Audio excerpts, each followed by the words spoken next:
shutdown effect happened where I knew things were starting to shut down, but I really didn't know like how much of a mess it was about to be. Like none of us had experienced anything like this, in our generation. So we didn't know what the fuck was about to happen. And literally it was just like, I remember at the end of March, like Governor Hogan was just like, all non-essential businesses had to close.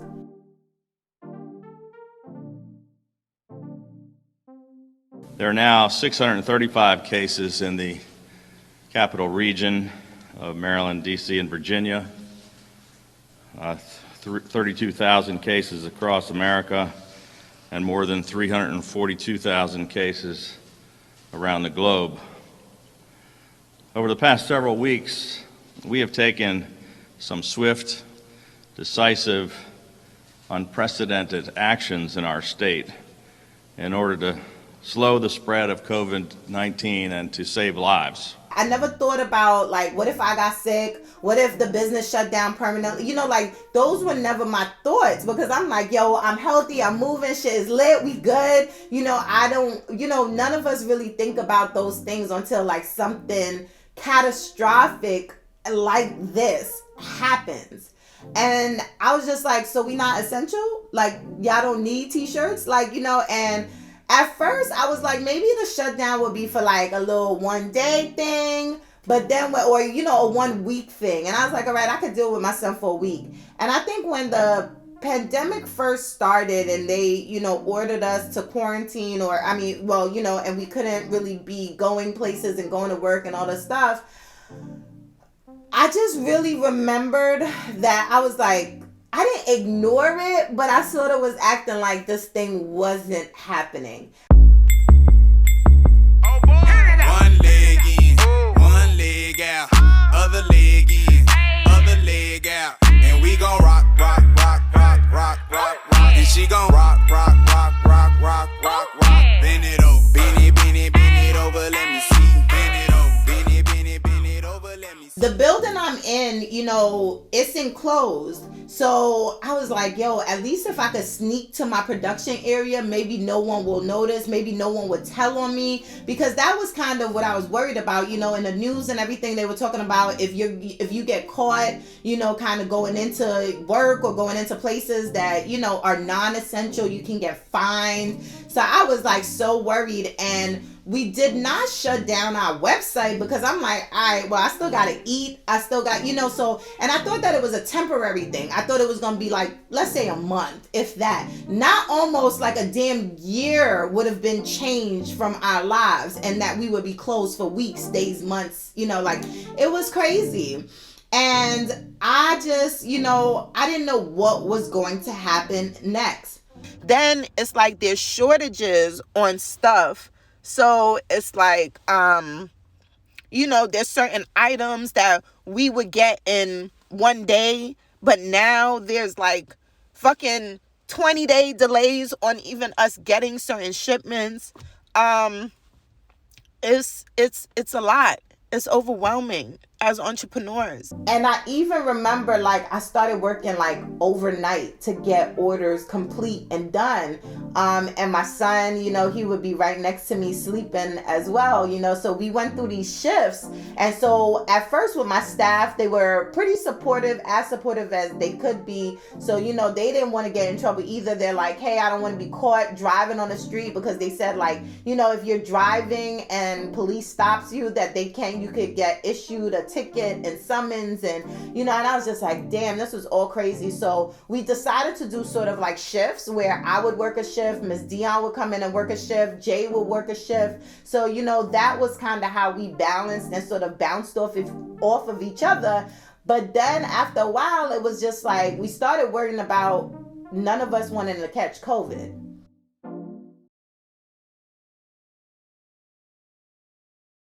On May 4th, 2020, I had to make probably one of the hardest decisions that I think I ain't gonna say ever made. I ain't gonna be that dramatic, but it was a rough decision for me. So we probably were in quarantine for like at least maybe 2 weeks or so since official like kind of lockdown and shut down. And my orders were significantly increasing, like significantly. And at this point, my staff, you know, they started saying that they didn't feel comfortable coming into the shop due to the pandemic, due to the fact that we didn't know what it was and how it would affect people. People were starting to die. And literally, like, we, you know, because we were already an online business, we were receiving thousands of orders. Like, remember, like, my company was used to getting a couple of hundreds of orders, you know, in a week. And now we were getting a couple of hundred of orders a day.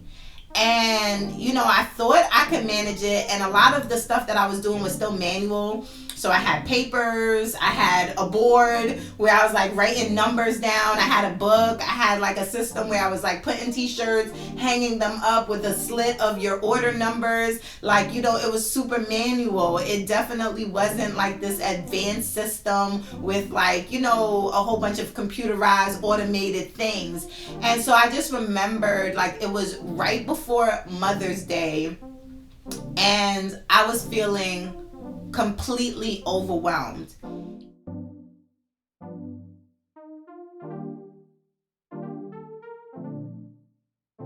So I called one of my good girlfriends and I was like, Dana, this shit is a mess. And I remember her son was only a couple months old and I was just like, I don't know what to do. I was like, we have thousands of orders.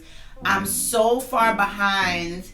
And I was like, people are expecting their stuff, their messages for Mother's Day. And I was like, I'm not going to be able to get it to them. Like literally, I only had a couple days before Mother's Day.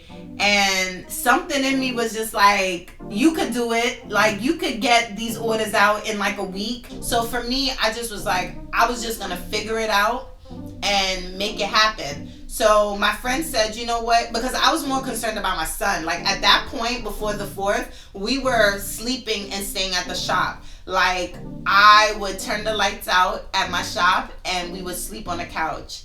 And, you know, I would just have like a little cot for my son and I.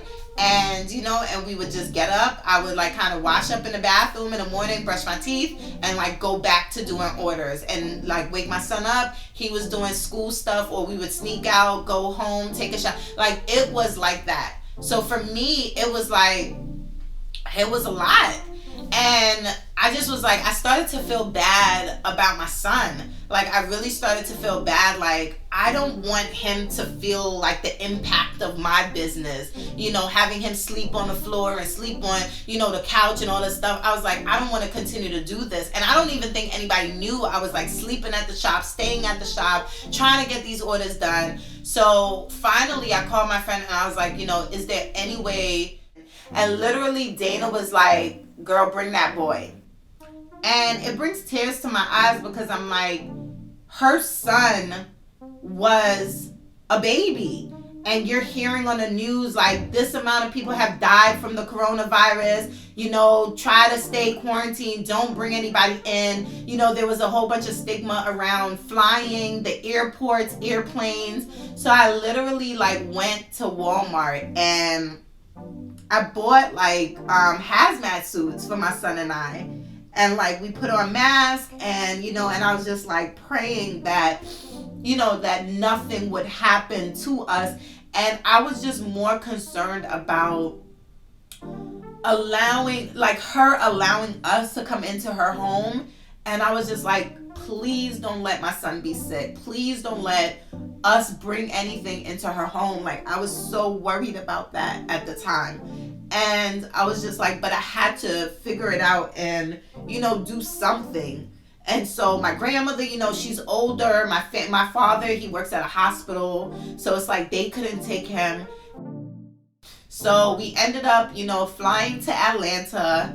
And when we got there, you know, we both, you know, my son and I, we were in the we were in the garage, and like we stripped down, and so we put a towel on, like we left our luggage in the garage, and my son and I went right into the bathroom of her home, and like we took showers, scrubbed everywhere, washed our hair. Like we were just really, I just was like praying. I'm like, please don't let me bring anything into her home to affect her family. Like that's, that was really more my main concern. I'm like, I didn't want us to be sick. I didn't want my son to be sick. I just was like, let us get in here and be able to be okay. Got back and I stayed at the shop for about like 3 or 4 days nonstop. Like I literally was working, and I remember printing out, and it was like a stack of orders. Like it was hundreds of orders, and I didn't know how I was gonna get through to doing all of those, but I was just like, try your best. Got some stuff together, put things in the mail. Hopefully they'll have like a 1-day transit to get to DC, to get to Baltimore, and even New York. And then I tried to put like, some orders I would ship through FedEx because I knew like they would get to their destination faster. So I did all of these different techniques, not thinking about the post office. And if I was going crazy, they were going crazy. So of course orders started not making it to their destination. We started, trying to, again, I'm almost like a company of one at that point.